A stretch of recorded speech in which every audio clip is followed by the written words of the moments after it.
Hello everyone, welcome to How to Solver. Today in this video, I'm gonna show you how to quickly switch between virtual desktop in Windows 11. Before starting the video, please subscribe to How to Solver.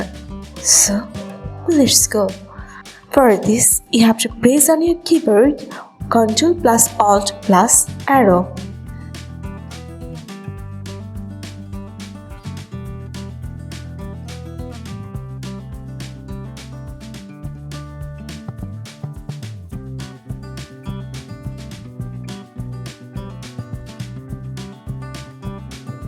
So this is how you can quickly switch between virtual desktop in Windows 11. So guys, that's it.